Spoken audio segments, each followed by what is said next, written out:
Anyway, there's lots to get to. Let's get to it. First, let's start with the Emergency Act and what's going on with the Emergency Act. I think this person has a point. Freedom 50 says, this should be obvious, but it appears that it's not. A federal judge looked at all of the information and found that the use of the Emergencies Act was wrong. Ultra vires, right? Violated our basic rights, and it shouldn't have happened. It was illegal, right? And it shouldn't have happened. It doesn't matter what happens from here on out with appeals. Why? And it says the fact that we are now in the territory of Judge 1 says inappropriate and Judge 2 says potentially says appropriate at appeal means that this is not a case of the act being required. The circumstances should be so clear that all judges agree. There should be no gray area. The situation is so dire that the use of the Emergencies Act is absolutely necessary. If some judges agree and some don't, then it's clear it was not required. We are not dealing with a trivial legal matter here. We're dealing with the government triggering some of the most dangerous legislation it has in its arsenal and using it against people who it disagreed with. If that doesn't chill you, read that again. Your next, or your kids, either this government or the next or the one after that, one day you or they will fall afoul of a government that chooses the same way out if this doesn't end soon. That's what I've been saying. And he continues, Justin Trudeau must go. The government must go. They're completely unfit to govern. Share this message. I 100% agree that what the government has done is clear legally that it wasn't necessary. Not even close. It didn't meet the standard. They knew it. They changed the standard so they could shoehorn it in to meet the standard, but it didn't actually meet the standard. And because they did that, they are no longer fit to govern. They don't have the trust. They don't have the confidence. The only reason they're still in power is because they have a supply and a confidence agreement with the NDP that's supposed to go until 2025. But usually this would be enough to drop a government. And the fact that it isn't, well, on top of all the other scandals, there's something else going on here. You know, like when you see a YouTube video or you're in a mall and the person's chopping everything and blah, blah, blah, and you're like, there's more to this than I'm seeing here. Like I'm getting caught up in the sale patter, and I'm sure that this, pot's not going to last forever or whatever it is. And so, yeah, we are being spun around in a washing machine and unable to get our bearings in order to actually soberly look at what this government has done. And that's by design, so they can continue doing what they're doing. And here is a group of people who are taking on the government, not necessarily directly for the Emergency Act. She ends the video here saying we're taking the government of Canada to court in a class action lawsuit because of the damage they did to our businesses and so on. And I've talked before about how it's interesting that the government of Canada gives free money to Ukraine, right? No expectation of repayment for Ukraine. But if you're a small Canadian business struggling because the Canadian government shut down your economy on you, pulled the rug out from under your feet and tripled your insurance cost and tripled your running costs because of carbon taxes and the cost of electricity and the cost of gas, et cetera, you get a loan. And that's wild. That seems predatory to me. So here's just a little bit of this information. And she talks about history of saying, like, I came on here and I shared my story, and I found out that other Canadian businesses are in the same boat, and this is what we're doing about it. So if you're interested in finding out more, I think that she's got her Instagram and a link here. The link should be in the description. If you're interested in knowing more, you can look this up and check it out if you're interested. Here's just a part of this. Here we go. Launched a new Instagram page called Sovereign Square, which features all the Canadian businesses across Canada. And it's becoming more and more apparent that small business in Canada is crumbling. And everywhere you look in your neighborhood, I'm sure you have seen the doors that have been closed, the paper on the walls, no more business in a once thriving community. I hopped on a call with several business owners yesterday, and hearing their stories is heartbreaking. And there's thousands of us that are going through this, whether it's debt from the CEBA loan, debt from not being able to operate the way we want to operate. And it is becoming unbearable, and many businesses have already closed or on the verge and are left in thousands and thousands of dollars in debt. People are losing their homes. People are committing suicide. This is not something that we need to play around with. This is absolutely heartbreaking and serious, and lives are being destroyed because of this. Last week, I came into contact with a lawyer who has been working with other organizations across Canada in terms of dealing with the unjust and unconscionable mandates that were imposed by our government. And he is taking on our case as small business owners across Canada. We are going to file a class action lawsuit against the government, the federal government of Canada. So there you go. And I mean, fingers crossed. I wish them luck. I hope that they're able to have some impact, because it seems like the courts are crooked, and it has seemed that way for a while. Let's talk about the trans ideology. And Brett makes a good point. He says it's now been over 3 days since Danielle Smith announced Alberta's common sense approach to transgenderism in school. I'll note again, I don't think giving 15-year-olds cross-sex hormones is common sense. I don't think giving 17-year-olds access to surgery is common sense. And I think that it is just incredible that so many people are celebrating this as a win. But I'll look past that for right now. Has Pierre Poilievre, says Brett, made any comment yet to support her? Has any CPC member of parliament? The silence is deafening. It's not even a very good bill. Sure, it protects kids under 15, but it throws 15 to 17-year-olds and up to the wolves, right? Target your gender ideology to the 15 to 17-year-olds, preferably the autistic ones, because they'll listen, right? The other ones, well, they're too busy doing other things right now. Trust me, you don't want to go in there, man. So it just seems interesting that nobody is willing. It's very not threatening. It really does enshrine what's going on in some kind of quasi law. Like there's now a pathway to Alberta's trying to recruit doctors. So the fact that the Conservatives can't even support this, which still, and I mean, people would celebrate it. They would be loving it. It is a bad bill. It is not sensible. It doesn't make any sense. And it still does a lot to enable these people to spin falsehoods like you can change your gender if we can just cut that thing off right there. Nope. No, it's not going to happen, man. It's not going to happen. And so further, other provinces are moving to enshrine this kind of stuff. Tim points out Grace Lohr, who infamously promoted bringing out the knife against opponents of child transition, has just been named BC's Minister for Children and Families. So that's interesting, right? And he says, take that in. She'll decide if parents keep their kids. Help me stop her, says Tim.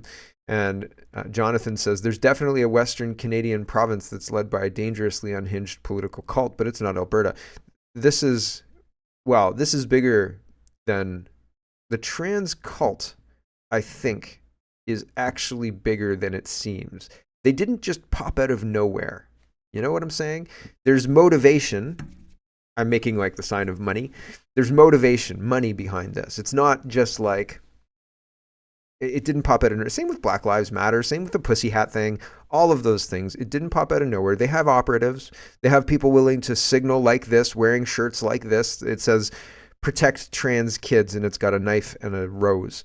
So that's, I mean, the imagery there is just very interesting, right? Here's global news. This is how they're reporting what's going on. But first, I think before we see what global news says, we have to understand who's out protesting in Calgary right now. So Gil McGowan, he, him, these are all union operatives. This is CUPE, this is union, right?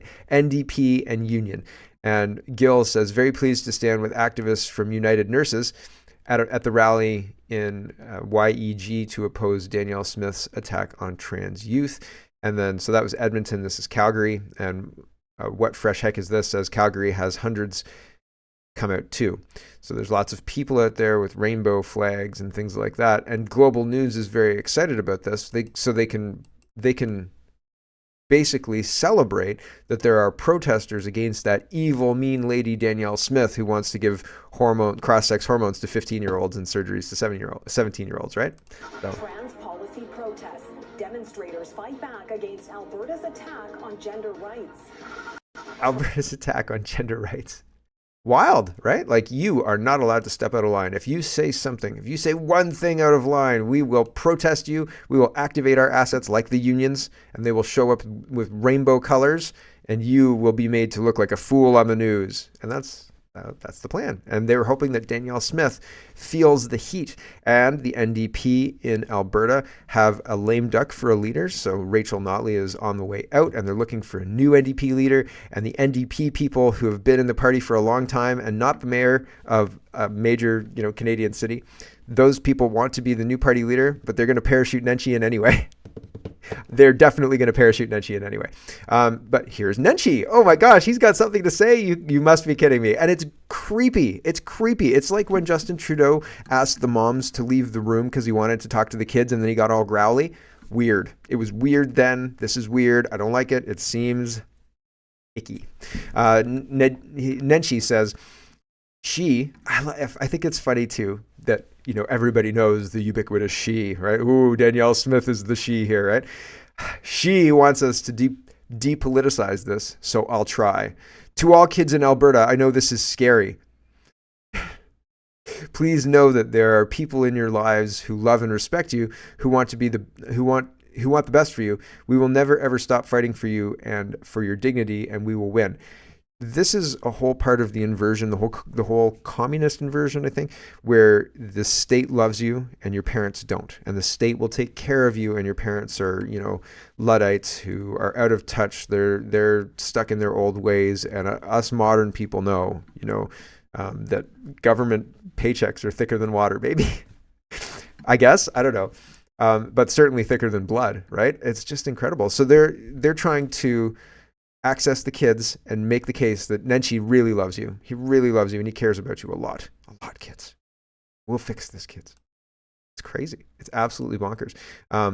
Here is the Buck, you will, says, we hear patriots in the U.S. say it's time to drain the swamp. We have to do it in Canada as well. We're being wrongly told that Russia is the enemy. It's not true. This isn't Orwell's 1984. It's 2024.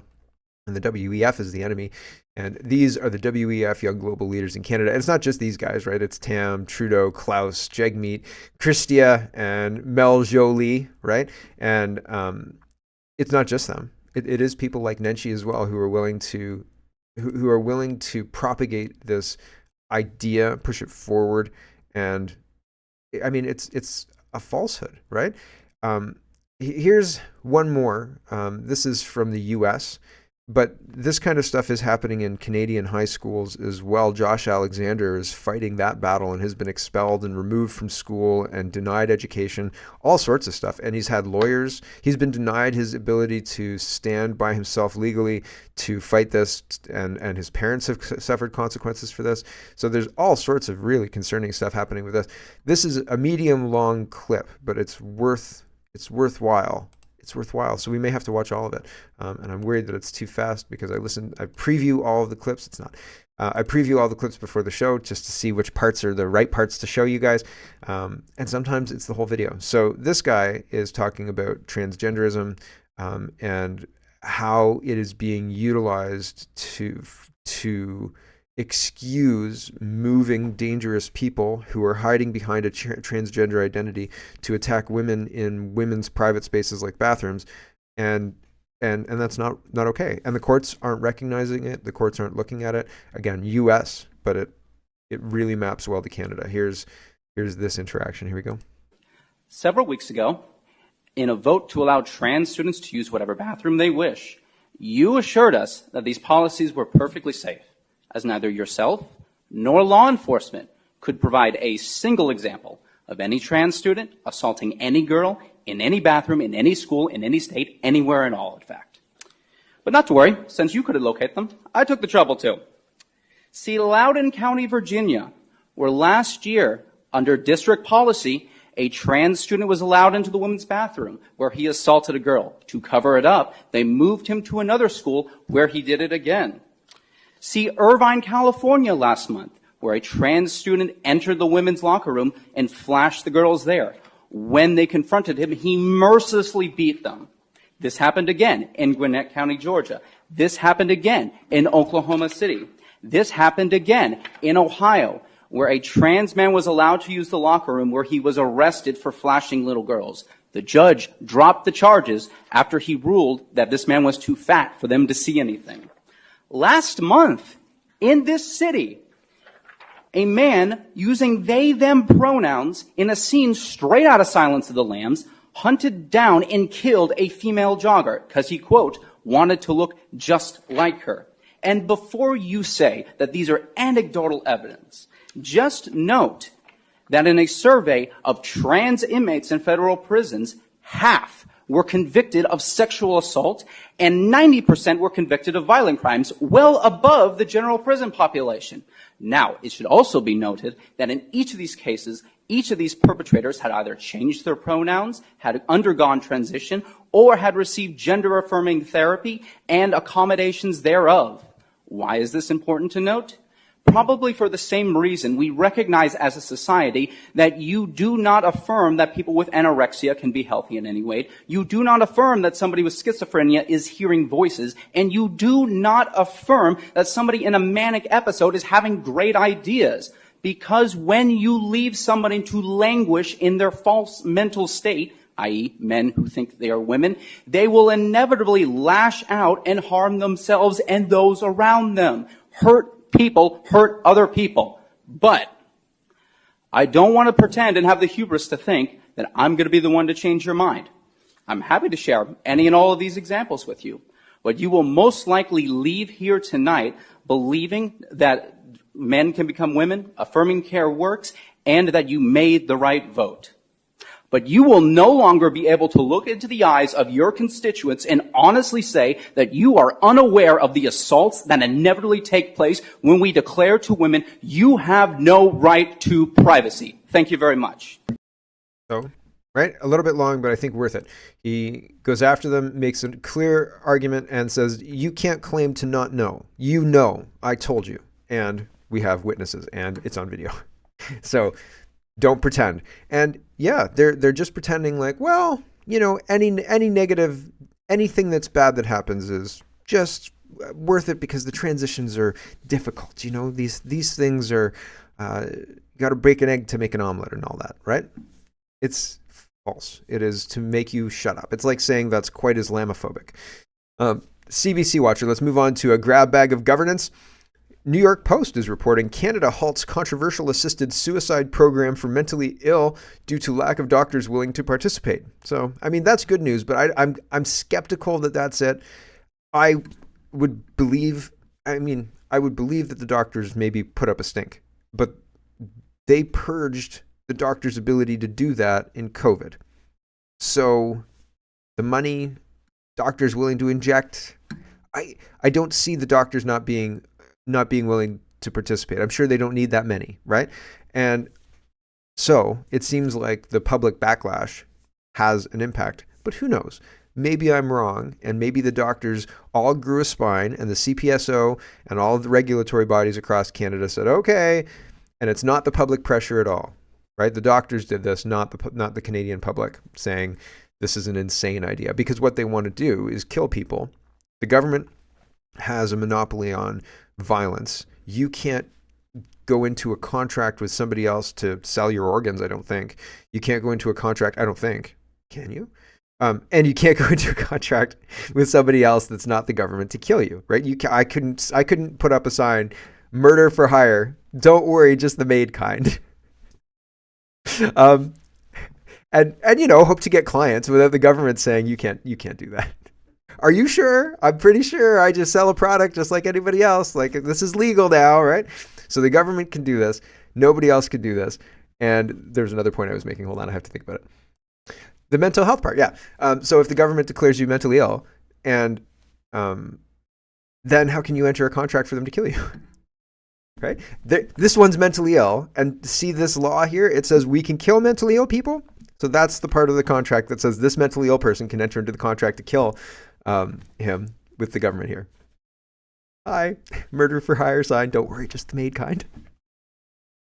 But it's only the government can put that up, right? And so only the government can enter into a contract with a mentally ill person to kill them. That seems like it shouldn't happen. That seems like it should be wrong. That seems like a bridge too far, right? right? I made this agreement for this cell phone, but I'm mentally ill and I don't want the cell phone agreement anymore. All right, done. Well, what happens when it's death, right? You can't unring that bell. The cell phone, sure, right? You were in a manic state and you got 7 cell phones, or you were in a manic state and you cleaned out your bank accounts thinking that you were going to win it big in Vegas. I don't think they give you your money back for that. Although, stranger things have happened. They may have gone to the casino and said, can you just undo all those bets? No? You understand what a casino does, right? So sometimes you don't have a choice. Sometimes, like, you make a decision, like entering into an agreement with the government about killing you, and you can't undo that. And it seems like entering into an agreement with somebody who is deemed mentally ill, and that's the reason for the agreement. There is a chink in that armor, right? There is a problem with the reasoning there, and I think it's obvious, but I'll leave it to you. Wall Street Silver says, what's going on up in Canada? Canada delayed the program until 2027, so they have more time to recruit doctors who are willing to terminate the mentally ill. See this mentally ill person here? Killed him. That's not why I became a doctor. Maybe it is the doctors, right? Maybe it is the doctors. Jordan Peterson says, here's a plan to steal all the money. We're not talking about doctors anymore, despite Jordan Peterson being a doctor. This was under the war heading, but I think that this, I wanted to mention it earlier in the show today because I think that it's separate from war, or it's not a kinetic war. It's not like what's happening in Ukraine. It's not like what's happening in Palestine, Israel, Yemen, Houthis, nothing like that, right? It's not that kind of war, but it is a war on Canadians. Like, here you go, Ukraine. We'll send you a whole bunch of supplies, equipment for war that we don't provide our own troops and military. We'll send that to you for free with no expectation of repayment. We have to win this war. But in Canada, we created a situation where people were losing jobs because of the vaccine status. People couldn't go out to eat because of fear and so on and so forth. And people are handing out monetary incentives to keep businesses closed because you get a loan if you keep your business closed, but if you open it up, you get horses and the Adam Skelly treatment. So this is important. And Peterson says, this is a plan to steal all the money. Lower interest rates entice millions to buy overpriced houses at rock bottom rates, 0%. Print a whole bunch of money, vacuum most of it up, use the inflation resulting from the distribution of what you didn't steal to justify ratcheting up interest rates way beyond the so-called new normal, drive every young homeowner into permanent debt slavery, reap the benefits, or the whirlwind, a conspiracy, or just what happened. So the whirlwind is people being upset, like civil unrest, right? And the benefits, well, far, far outweigh the civil unrest, because the civil unrest is a slow burn, right? Like, every year, not all of the interest rates or mortgages come to renewal. So not everybody's going from 0 to 5% at all the same time. If that were happening, people would be very angry. But now it just looks like you were irresponsible or something like that. But when in reality, this is what the government did. The government set you up to knock you down, right? And it's crazy. Like, people who bought their houses before all of this madness were kind of insulated because there were stress tests to make sure that you could afford your house at the mortgage that you had at the time at 5% anyway, right? Before everything went crazy. But then everything stayed low for an extended period of time. I think it's 2008, right? For a really long time. But people were up in 5%, 4.5%, 5% mortgages anyway. And then COVID happened and they dropped all the interest rates back down to 0. And then the predatory lending. And people got over leveraged because interest rates have been very low for a long, long time. And all that money printing screwed people. And it doesn't seem like it's an accident. And that's the point. It seems like it's on purpose. Andy Lee's talking about, plausible, very plausible. Let's talk about carbon taxes, as I was talking about carbon taxes. Tony Heller, and Tony does a good job breaking down the climate hoax, because yes, I do believe it's a hoax. There is absolutely, the model that they're using to prove this is faulty. It is full of imagined data, made up data, whatever you want to call it, but it is not honest or truthful. And Tony Heller says, with no data for the vast majority of the Earth during 1890, NASA claims to know the average global temperature within a few hundredths of a degree. The climate scam is based on some of the worst junk science ever done. The average global temperature it doesn't exist, right? He's responding to John. John says, if the historic temperature were falsified, then when you look up the historic data at Berkeley Earth, you'd find changed data, but the old data is still available. There's nothing like Orwellian memory hole that you want to evoke. So he's saying that Tony Heller's lying, and Heller's saying that the lie is deeper than the old data. The old data has been falsified. Nobody has data from the 1890s and earlier. And what's the average global temperature? Average global temperature at 9 a.m., right? At what location? 9 a.m. where, right? Because 9 a.m. in Guelph can sometimes be a different temperature than 9 a.m. in Toronto. And if you're in a park in Guelph, that might be different temperature than the tarmac at Pearson International Airport, right? Or like downtown in a parking lot, downtown Toronto. So like when you say the average global temperature, what the hell are you talking about? What day of the year is the average global temperature taken? Is it January 1st or is it June 1st, right? Or August 1st? Why? Why that date? At what time of day? Midnight's probably a lot cooler than noon, right? So what? The whole thing doesn't make any sense. It's ridiculous. Average global temperature? Bullshit. Mark Gerritsen is responding to Elon Musk, and Elon Musk says, the easy answer, the solution to climate change, which is bunk, is a carbon tax, says Elon Musk. For real, seriously. Elon Musk's unbelievably simple killer breakdown on climate change. Thank you, David Kubert and team, for producing the video. And here's the tweet. The only action needed to solve climate change is a carbon tax. No. Wall Street Silver says a carbon tax won't achieve anything because China won't participate. So all a carbon tax does is make the USA and European countries uncompetitive economically. Yes. And Rogers says, here's what Canada is dealing with coming to your country soon. So the carbon tax is more than the actual gas used. So that's incredible. And people think that this is a good thing, right? It's incredible. Here's Mark Gerritsen using Elon Musk's tweet to say, hey, Pierre Poilievre, your boy is talking to you. So Elon Musk saying the only action needed to solve climate change is a carbon tax. Nope. Seamus O'Regan's getting in on this too. Neither a left or a right issue. Elon Musk says putting a price on pollution, one that puts money back in people's pockets, is the best way to fight climate change. CO2 is not pollution. CO2 is plant food, and pricing CO2 makes everything more expensive and is inflationary and is causing inflation in Canada to a degree that is intolerable. It's not a good thing. It's a bad thing. Very, very bad. Dr. Simon Godek is responding to Elon Musk saying, hey, Elon, I can't believe people consider you the smartest person on earth. You praise the harmful mRNA gene therapies. You consider CO2 bad for life and support taxation on it. You submitted to the Zionists immediately after the slightest criticism. It's possibly only a matter of time until you also claim that men can become pregnant and that we should all eat the bugs. Why? What are they blackmailing you with? And Elon Musk is saying we should not, for example, impose draconian laws on farmers or make citizens uncomfortable by limiting air conditioning usage. Keep tax revenue constant, but shift it to tax what is probably bad, CO2, just like alcohol and cigarettes are taxed more than fruits and vegetables. This is not correct logic. CO2 is not a pollutant and is not driving this. And it's concerning that Elon Musk is still playing into the hoax. He must know. He must know. Like, I'm just some guy in my garage, and I believed in climate change. I really believed. I thought 2015, the Paris deal, I thought that was a real thing. Like, I thought that they were not messing around. And like, I grew up in the era of Kyoto and all of the rest of it. And I worked in schools until 2012, 13, 14. So like, believing in climate change was something that was assumed, right? Like the staff in the schools, it was like, oh, well, it must be blah, blah. It was conversation, right? Like, and people thought that. And it was not until I realized that they're lying about everything, right?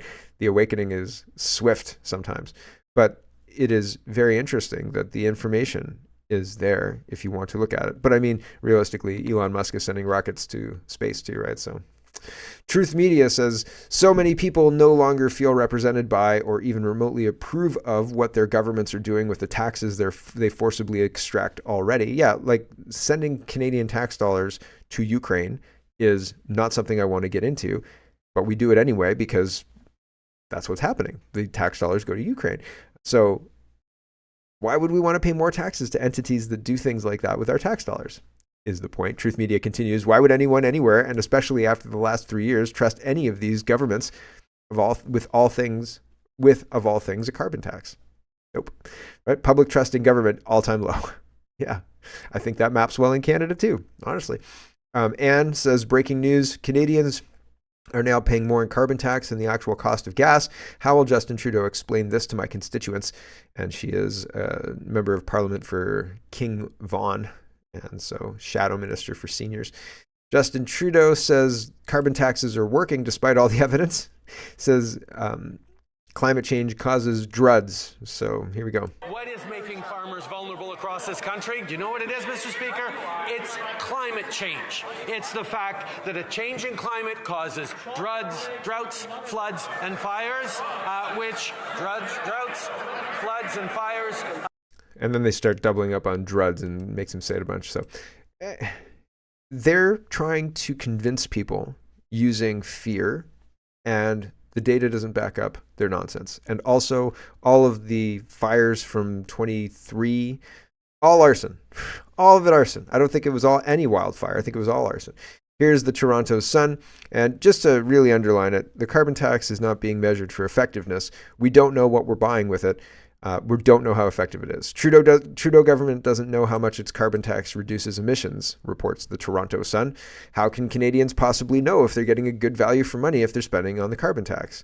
Given that Prime Minister Trudeau's carbon tax is costing the average Canadian household hundreds of dollars annually when factoring in its negative impact on the economy, how much is it lowering Canada's greenhouse gas emissions? None. In response to an order paper question by the Conservative MP Dan Mazur last week, hat tip to Spencer Fernando for reporting on it, Environment Minister Galbeau said the government does not measure the annual amount of emissions that are directly reduced by federal carbon pricing, retroactively attributing specific... Now, the government does not measure the annual amount of emissions that are directly reduced by the federal carbon pricing. I don't know why they wouldn't do that. Because as it's happening, you would say, I expect this initiative to take out 1 megaton or 10 megatons or 100 megatons, 50 megatons, right? Maybe you do it in tens until you get to hundreds. You would have an expectation. And then we believe this intervention worked for these reasons and took out this amount of whatever. This is what the rationale is, to give you some idea of the effectiveness of this expensive policy. Now they go on to create kind of a straw man. I think this is the government creating this straw man. And they say this, retroactively attributing specific greenhouse gas reductions to a specific action such as carbon pricing, a discrete regulation, or specific initiative is difficult given the multiple interacting factors that influence emissions, including carbon pricing, tax incentives, funding programs, investor preferences, and consumer demand. The National Inventory Report, which reports annually on historic greenhouse gas emissions, does not include this information. So the retroactively thing, sure, you can't go back to 1985 and say, in 1985, if we had had a carbon tax, then this many pounds of CO2 would have been pulled out and blah, blah, blah, blah. You can't do that retroactively, but you should be doing it as you do it. If you started in 2015 or 17 or whenever you started, you should have reports about what you did, what the expected outcome was, how much it actually pulled out, what was measured. And if you can't measure it, what? Why not? Can't measure it. What are we paying for? Right? Are you kidding? Where are these measurements? Because they should be there. So it's kind of a straw man. Sure, you can't retroactively go back and do this, but you should have that information now. You should. How many years have you been doing this? Back to this. Given that, how can Canadians possibly know if they're getting good value for money they're spending the carbon tax on? Mazur posted on X that Trudeau's radical environment minister admits the government does not measure how many emissions are reduced by the costly carbon tax. Why? Because the carbon tax is not an environment plan; it's a tax plan.